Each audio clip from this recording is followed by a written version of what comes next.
एक बार फिर से एमएस क्लासेस में आपका स्वागत है। आज हम जो लॉन्ग क्वेश्चन हमने लास्ट में किए थे उसी सीरीज को आगे बढ़ाते हुए उसी चैप्टर के हम लॉन्ग क्वेश्चन करेंगे।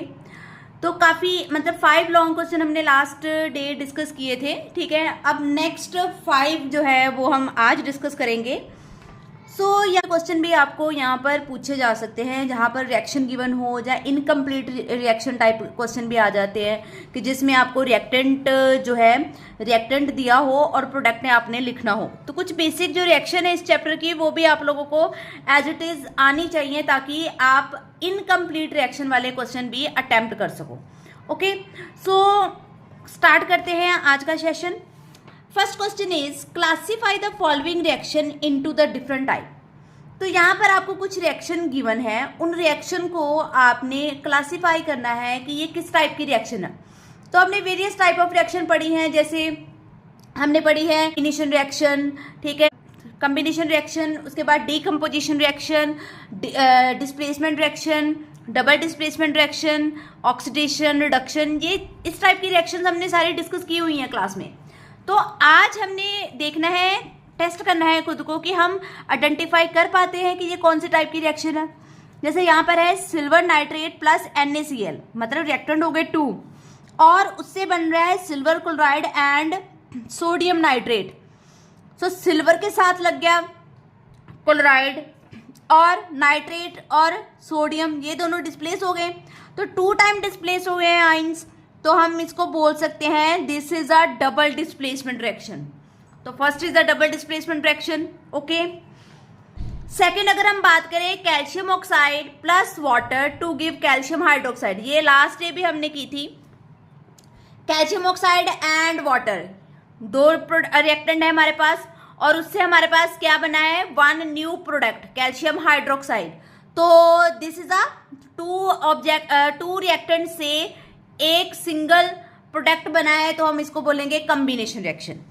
ओके, सेकंड होगी कॉम्बिनेशन रिएक्शन। थर्ड की अगर आप बात करें, थर्ड में क्या है KClO3 है थर्ड में, ठीक है। थर्ड रिएक्शन जो है KClO3 जो है वो रिएक्टेंट एक है, सिंगल है और प्रोडक्ट बन गए 2, ठीक है, मीन्स 2 KCl एंड O2, ठीक है, 2 चीजें बन रही हैं। तो ये हो गई एक रिएक्टेंट से जब नंबर ऑफ प्रोडक्ट बन जाए तो हम उसे बोल देते हैं decomposition reaction, means reactant decompose होके, ठीक है, डिफरेंट प्रोडक्ट बन गए। नेक्स्ट है zinc copper sulphate and zinc sulphate and copper. तो यहाँ पर जिंक ने कॉपर को डिस्प्लेस करके उसके साथ हो गया जिंक सल्फेट बन गया और कॉपर डिस्प्लेस हो गया। तो ये एक सिंगल टाइम डिस्प्लेसमेंट हुई है, तो this is a single displacement reaction. तो फर्स्ट हो गई हमें हमारी double displacement reaction, second is a combination reaction, third is a decomposition reaction and fourth is a displacement reaction. तो ये क्वेश्चन जो है 2019 में पूछा गया था CBSE एग्जाम में, ठीक है। Let us check the answer. Okay, ठीक है। नेक्स्ट नेक्स्ट क्वेश्चन है translate the following statement into the balance chemical equation. तो यहाँ पर है बेरियम क्लोराइड। सबसे पहले हम लिखेंगे बेरियम क्लोराइड। तो बेरियम क्लोराइड जो है, बेरियम जो है वो 2 पॉजिटिव होता है, तो उसके साथ क्लोरीन 2 लगाने पड़ेंगे क्योंकि क्लोरीन 1 नेगेटिव होता है, ठीक है। Plus react with aluminium sulphate. Aluminium sulphate, okay, aluminium जो होता है वो 3 पॉजिटिव होता है और सल्फेट 2 नेगेटिव होता है, तो क्रॉस मल्टीप्लाई करना पड़ेगा। यहाँ पर 3 लगा दो, यहाँ पर 2 लगा दो। उसके बाद टू गिव एल्यूमिनियम क्लोराइड बन रहा है, ठीक है। Al 3 पॉजिटिव होता है तो Cl हमें 3 लगाने पड़ेंगे, ठीक है, यहाँ पर। और साथ में आ गया बेरियम सल्फेट, ठीक है, प्लस बेरियम सल्फेट। ओके, तो बेरियम भी 2 पॉजिटिव होता है और सल्फेट भी हमारे पास यहाँ पे 2 नेगेटिव होता है, तो ये ऑलरेडी बैलेंस हो गया, ठीक है। तो अब हमने रिएक्शन इसको बैलेंस करना है, ठीक है। पहले तो देखो सल्फेट यहाँ पर 3 है, यहाँ पर 1 है, तो इसको 3 को बैलेंस कर दो। ओके, अब बेरियम 3 हो गए तो हमें यहाँ पर भी इसको बैलेंस करने पड़ेगा, ठीक है, यहाँ पर भी बेरियम 3 हो गए, ठीक है, बेरियम 3 हो। अब नेक्स्ट स्टेप में बचा एल्यूमिनियम यहाँ पर 2 है तो यहाँ पर भी 2 हो जाएंगे, ठीक है। और क्लोरीन हो गए यहाँ पर 6 और यहाँ पर भी 6, तो this is a balanced chemical equation, ठीक है। बढ़ते हैं नेक्स्ट क्वेश्चन की तरफ। नेक्स्ट क्वेश्चन इज यहाँ पर आपको एक डायग्राम दी हुई है, ठीक है। डायग्राम हमारे पास गिवन है, ठीक है। डायग्राम में हमने नीचे कुछ क्वेश्चन पूछे हैं, उन क्वेश्चंस का हमने आंसर करना है, ठीक है। So study the figure given below and answer the following question. ये हमने कुछ स्टडी करना है। यहाँ पर कुछ इलेक्ट्रोड लगे हैं, यहाँ पर एनोड है, कैथोड है, पॉजिटिव नेगेटिव बैटरी लगाई है, ऑक्सीजन है, हाइड्रोजन है, टेस्ट ट्यूब है, वाटर है। तो अगर आपको याद हो तो लास्ट हमने इस टाइप का क्वेश्चन डिस्कस किया था, जिसमें ऑक्सीजन और हाइड्रोजन जो है गैसेस कैसे कलेक्ट की जाती है, उसका क्या टेस्ट हो सकता है, वो हमने किया था। तो कुछ दिमाग में हमारे डायग्राम देख के तो आ रहा है कि इसका क्या आंसर होना चाहिए। सो क्वेश्चन देखते हैं। Name the process depicted in the diagram. तो डायग्राम में कौन सा प्रोसेस हो रहा है? This is a electrolysis of water.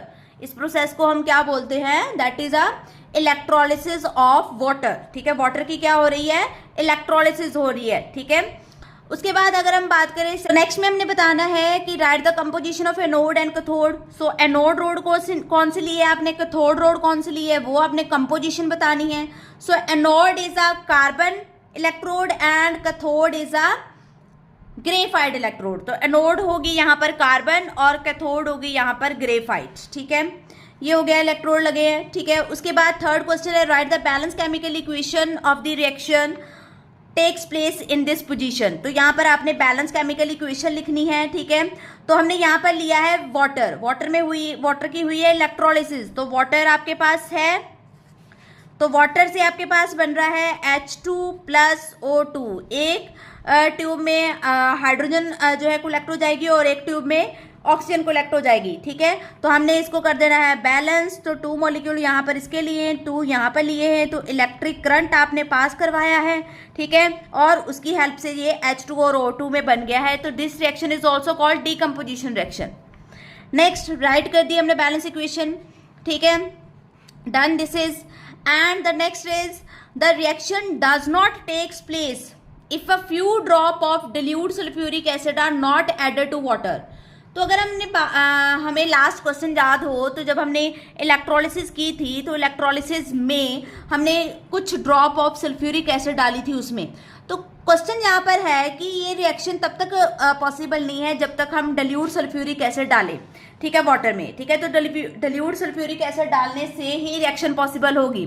सो जो प्योर वाटर होता है, pure water is non conductor, ठीक है, वो कंडक्ट नहीं कर सकता प्योर वाटर, क्योंकि आयंस ही नहीं बनेंगे, ठीक है। आयन फॉर्मेशन नहीं होगी तो प्योर वाटर कभी भी कंडक्ट नहीं कर पाएगा, ठीक है। प्योर वाटर जो है डज नॉट कंडक्ट, ठीक है। So it is a non conductor, ठीक है, एक्ट एज अ इंसुलेटर, ठीक है। सो करंट को पास करवाने के लिए एक हमारे पास एसिडिक सॉल्यूशन होना चाहिए, इसलिए इसमें सल्फ्यूरिक एसिड ऐड किया जाता है वाटर के अंदर, ताकि जो सर्किट है वो कंप्लीट हो सके। क्योंकि अगर सिंगल आप वाटर लोगे तो सर्किट कंप्लीट नहीं होगा, इलेक्ट्रोड आपस में कनेक्टेड नहीं है, ये इनकी जो कनेक्शन होनी है वो वाटर की हेल्प से होनी है। और अगर वाटर जो है वो प्योर फॉर्म में होगा तो कोई इलेक्ट्रिसिटी कंडक्ट नहीं कर पाएगा, तो सर्किट जो है वो ओपन का ओपन रहेगा। तो सर्किट को क्लोज करने के लिए यहाँ पर एसिडिक मीडियम बनाया जाता है, ताकि दोनों इलेक्ट्रोड में एक कनेक्शन बन जाए, क्लोज सर्किट बन सके, इलेक्ट्रिसिटी पास हो सके और वाटर की हाइड्रोलिसिस हो सके। So pure water is act as a non conductor medium, so इसलिए उसमें सल्फ्यूरिक एसिड डालना जरूरी हो जाता है, ठीक है। So this is a next part of the question. जैसे मैंने लास्ट भी आपको बोला था कि क्वेश्चन जो है, जैसे हमने इलेक्ट्रोलिसिस प्रोसेस पढ़ लिया, ठीक है, सारा डिस्कस कर लिया, हमने पूरी इसकी एक्टिविटी देख ली, ठीक है। एक्टिविटी देखने के बाद इस टाइप का क्वेश्चन हमारे लिए अब इजी हो गया सॉल्व करना। एक तो रिएक्शन हमने लास्ट ही की थी, उन्होंने यहाँ पर नेम प्रोसेस पूछ लिया, एनोड और कैथोड क्या है वो पूछ लिया, बैलेंस केमिकल इक्वेशन पूछ ली, और सल्फ्यूरिक एसिड डालने से या ना डालने से क्या इफेक्ट होगा वो पूछ लिया। तो ये सारे ही एक एक्टिविटी में हमने लास्ट डिस्कस किया है ऑलरेडी। तो उसी टाइप का आपने सिर्फ डिफरेंट फॉर्म से क्वेश्चन को पूछ लिया है, ओके। सो नेक्स्ट क्वेश्चन जो है that is a translate the following statement. हमने कुछ स्टेटमेंट यहाँ पर हमें दी हैं, उसको हमने ट्रांसलेट करना है, ठीक है, ताकि एंड उसको बैलेंस करना है। इन इक्वेशन को हमने ट्रांसलेट करना है और इनको हमने बैलेंस करना है, ठीक है, ठीक है, बैलेंस करना है। तो ये बैलेंस केमिकल इक्वेशन जितनी ज़्यादा अटेम्प्ट करोगे आपके लिए उतना इजी रहेगा इसको एग्ज़ाम में परफॉर्म करना, क्योंकि इससे क्या होगा कि आपको नंबर ऑफ रिएक्शन के बारे में पता चलेगा। ठीक है, तो रिएक्शन क्या है, phosphorus burn in oxygen to give phosphorus pentoxide. तो जब भी फॉस्फोरस पेंटाऑक्साइड प्रिपेयर होता है तो 4 मॉलिक्यूल ऑफ फॉस्फोरस यूज होते हैं, P4 plus oxygen to give phosphorus pentoxide. So phosphorus pentoxide का फॉर्मूला होता है P2O5। ओके, सो अब इसको हमने करना है बैलेंस। तो बैलेंस करने के लिए हमारे पास ऑक्सीजन है 5 और यहाँ पर ऑक्सीजन है 2। सबसे पहले हम ऑक्सीजन को बैलेंस करेंगे। तो ऑक्सीजन यहाँ 5 है, यहाँ 2 है, तो यहाँ पर हम 5 के साथ मल्टीप्लाई कर देते हैं, यहाँ हम 2 के साथ मल्टीप्लाई कर देते हैं। ऑक्सीजन होगी बैलेंस और साथ ही साथ हमारा फॉस्फोरस भी बैलेंस हो गया। ठीक है, तो this is the first answer. Second is aluminium metal replace iron from ferric oxide Fe2O3। This is a ferric oxide, formula of ferric oxide. Give aluminium oxide and iron. हमें aluminium oxide और iron मिल रहा है, तो मतलब aluminium metal लिया है, उसमें डाला फेरिक ऑक्साइड Fe2O3। अब फेरिक ऑक्साइड यहाँ तो गिवन दे दिया है, हो सकता है कई बार क्वेश्चन में गिवन ना हो, तो आपको इसका फॉर्मूला पता होना चाहिए। Ferric oxide is Fe2O3। ठीक है, एक बार रिपीट करिए अपने माइंड में, Fe2O3 टू गिव क्या बनेगा हमारे पास, एल्यूमिनियम ऑक्साइड। तो एल्यूमिनियम 3 पॉजिटिव होता है और ऑक्सीजन 2 पॉजिटिव नेगेटिव होता है, तो हमारे पास एल्यूमिनियम लग गए यहाँ पर 2 और ऑक्सीजन लग गए 3। ठीक है, this is a formula of aluminium oxide. And iron यहाँ पर प्रोडक्ट की फॉर्म में बन रही है, तो it means this is a displacement reaction. हम रिएक्शन भी यहाँ पर बता सकते हैं। First is the combination reaction, second यहाँ पर डिस्प्लेस हो गए हैं। ठीक है, तो this is a displacement reaction. तो अब next part is to balance it. तो बैलेंस हमने जब करना है, again this is a easy one. यहाँ एल्यूमिनियम 2 है, ठीक है, तो सिंपल यहाँ पर भी एल्यूमिनियम 2 कर देते हैं। यहाँ पर ऑक्सीजन वैसे ही बैलेंस है, ऑक्सीजन ऑलरेडी बैलेंस ही है। आयरन यहाँ पर 2 है, तो यहाँ पर भी हम 2 कर देते हैं, तो ये हो गई इक्वेशन बैलेंस। ओके, थर्ड पे पहुंचते हैं। Third is carbon disulphide. Carbon disulphide that is CS2। Carbon disulphide, di का मतलब होता है 2, okay, sulphide S। Burn in air, air में बर्न होना मतलब ऑक्सीजन। ठीक है, ऑक्सीजन के लिए स्पॉटर है, सो ऑक्सीजन बर्निंग के लिए स्पॉटर है, तो एयर में जब भी बर्निंग होती है तो ऑक्सीजन ऐड होती है। ठीक है, टू गिव कार्बन डाइऑक्साइड, हमारे पास कार्बन डाइऑक्साइड बन रही है प्लस सल्फर डाइऑक्साइड बन रही है। ठीक है, कार्बन डाइऑक्साइड और सल्फर डाइऑक्साइड ये बन रही है चीजें। सो हम अब नेक्स्ट स्टेप क्या है, हमने इसको बैलेंस करना है। तो बैलेंस करना है मीन्स बैलेंस कैसे करेंगे, यहाँ पर ऑक्सीजन 2 है, यहाँ पर 2 है और 2 4 है यहाँ पर ऑक्सीजन। ठीक है, यहाँ पर हमारे पास जो है सल्फर जो है यहाँ पर 2 है सल्फर, तो यहाँ पर भी हमें सल्फर पहले 2 करने पड़ेंगे। ये लो 2 के साथ मल्टीप्लाई कर दिया। उसके बाद हमने हमारे पास यहाँ पर ऑक्सीजन हो गए 6, तो यहाँ पर हमें 3 के साथ मल्टीप्लाई करके ऑक्सीजन 6 कर दिया। इक्वेशन हो गई बैलेंस। अब फोर्थ क्वेश्चन की तरफ बढ़ते हैं। फोर्थ पार्ट क्या है, barium chloride react with zinc sulphate. So ये हमने कितनी बार बेरियम क्लोराइड का फॉर्मूला लिख लिया, BaCl2। बेरियम क्लोराइड किसके साथ रिएक्ट हो रहा है, जिंक सल्फेट के साथ। लगा दो zinc sulphate, zinc sulphate. So barium chloride plus zinc sulphate to give क्या बन रहा है, यहाँ पर जिंक क्लोराइड बन रहा है। ठीक है, तो जिंक 2 पॉजिटिव होते हैं तो क्लोरीन हमें 2 लगाने पड़ेंगे और साथ में बन रहा है barium sulphate. Next step to balance it. तो बैलेंस करेंगे, देखते हैं। बेरियम सिंगल बैलेंस है, क्लोरीन 2 बैलेंस है, जिंक 1 बैलेंस है, सल्फेट 1 बैलेंस है, ऑलरेडी बैलेंस है, इसको बैलेंस करने की जरूरत नहीं है। तो सिंपल हर नेम को आपने उसका जो केमिकल फॉर्मूला है आपको पता होना चाहिए, और आपको मैंने मेथड भी सिखाया है कि इसको कैसे बनाते हैं। अगर आपको याद ना हो तो आप क्रिएट भी कर सकते हो। ठीक है, तो हर किसी का हर एलिमेंट का सिंबल पता होगा तभी तो क्रिएट कर पाओगे ना। तो इसलिए आपको मिनिमम 10th स्टैंडर्ड तक जो है आपको 30-40 तक के जो आपके एलिमेंट्स है पीरियोडिक टेबल में वो याद होने चाहिए विद सिंबल। ओके, और उनकी जो आयन फॉर्मेशन है, पॉजिटिव आयन कितने हैं, नेगेटिव आयन कितने, ये सारे आयन्स कटाइन और अनाइन आप लोगों ने याद करने हैं ताकि आप कोई भी फॉर्मूला इजिली क्रिएट कर सको। ओके, चलते हैं नेक्स्ट क्वेश्चन की तरफ। So next question is the shining metal that is M on burning gives a dazzling white flame. ठीक है, व्हाइट कलर का फ्लेम दे रही है जब जो है एम को बर्न किया जा रहा है, तो व्हाइट कलर फ्लेम आ रहा है इसमें। विच टू व्हाइट पाउडर एंड, जो व्हाइट पाउडर बना है वो हमने बताना है वो क्या है। ठीक है, सो शाइनिंग मेटल है और उसको बर्न करने पर व्हाइट फ्लेम मिल रही है। याद करो, हमने ये लास्ट क्वेश्चन डिस्कस किया था कि मैग्नीशियम को स्टार्टिंग में जब हमने सीबीएसई क्वेश्चन स्टार्ट किए थे तो वहाँ पर मैंने ये आपको क्वेश्चन करवाया था कि मैग्नीशियम को जब बर्न किया जाता है तो वाइट फ्लेम प्रोड्यूस होती है। ठीक है, और उसको क्लीन किया जाता है, उसकी कोटिंग, उसके ऊपर ऑक्साइड की कोटिंग हो जाती है, उसको क्लीन किया जाता है। तो देखो उसी क्वेश्चन को डिफरेंट वे से पूछा गया है यहाँ पर। तो क्वेश्चन क्या है, shining metal burning gives the dazzling white flame. So white flame से बर्न हो रहा है, तो इजिली आप आइडेंटिफाई कर सकते हो हमारे पास एम क्या है।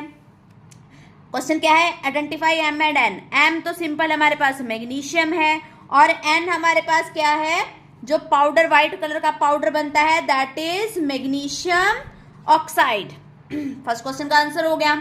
Second question, represent the above reactions in the form of balance chemical equation. तो रिएक्शन जो बनी है मतलब ऑक्सीडेशन हुई है, तो मैग्नीशियम की सिंपल ऑक्सीडेशन कर दो।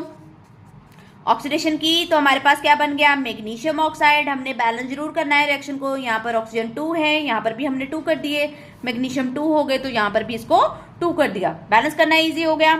थर्ड पार्ट उसने पूछा है, डज एम अंडरगो ऑक्सीडेशन और रिडक्शन। जो एम ने, अब आप बताओ ऑक्सीडेशन, तो यहाँ पर ऑक्सीडेशन हो रही है या रिडक्शन हो रही है, ये आपने बताना है। तो सिंपल सी बात है, जब ऑक्सीजन ऐड हो रही हो तो क्या होता है, ऑक्सीडेशन। तो कितना इजी क्वेश्चन है। यहाँ पर एम उन्होंने पूछा है कि ऑक्सीडेशन हो रही है कि रिडक्शन हो रही है, तो हमने सिंपल बता देना है क्योंकि यहाँ पर ऑक्सीजन ऐड हो रही है तो इट मीन यहाँ पर क्या हो रही है, ऑक्सीडेशन हो रही है। क्लियर। नेक्स्ट क्वेश्चन करते हैं, identify the type of reaction. ठीक है, हमें यहाँ पर अब 3 और इक्वेशंस जो है वो रिमाइंड करने का मौका मिल गया है इस क्वेश्चन में। ठीक है, तो हमारे पास 3 और रिएक्शन आ गई। ठीक है, तो फेरिक ऑक्साइड, तो ये this is the ferric oxide. तो फेरिक ऑक्साइड में एल्यूमिनियम ऐड हुआ है और एल्यूमिनियम से बन गया aluminium oxide plus iron plus heat. तो एक सिंगल रिएक्शन में कितने टाइप की रिएक्शन पॉसिबल है वो हम आइडेंटिफाई कर सकते हैं। जरूरी नहीं है कि आपका क्वेश्चन आए कि सिर्फ एक ही टाइप बताओ, आपको 2 टाइप पूछ सकते हैं, 3 टाइप पूछ सकते हैं। तो हर टाइप की रिएक्शंस आपको पता होनी चाहिए। तो एक तो सिंगल सी बात है कि आयरन, यहाँ पर एल्यूमिनियम ने आयरन को डिस्प्लेस कर दिया, तो सिंपल एक पार्ट अगर हम बात करें, फर्स्ट तो डिस्प्लेसमेंट रिएक्शन तो हो ही रही है। ठीक है, डिस्प्लेसमेंट रिएक्शन तो है यहाँ पर डायरेक्टली क्लियरली दिख रहा है। ठीक है, अगर हम बात करें यहाँ पर देखो लास्ट में बोला है हीट रिएक्शन में हीट प्रोड्यूस हुई है, तो ये तो हम कह सकते हैं कि this is a exothermic reaction. ठीक है, एक्सोथर्मिक रिएक्शन आपने पढ़ी है जिसमें हीट इवॉल्व होती है, तो ये हो गई एक्सोथर्मिक रिएक्शन। अगर हम थर्ड और बात करें यहाँ पर, एक्सोथर्मिक के अलावा जो है यहाँ पर ऑक्सीजन जो है पहले आयरन के साथ लगी थी फिर एल्यूमिनियम के साथ लग गई।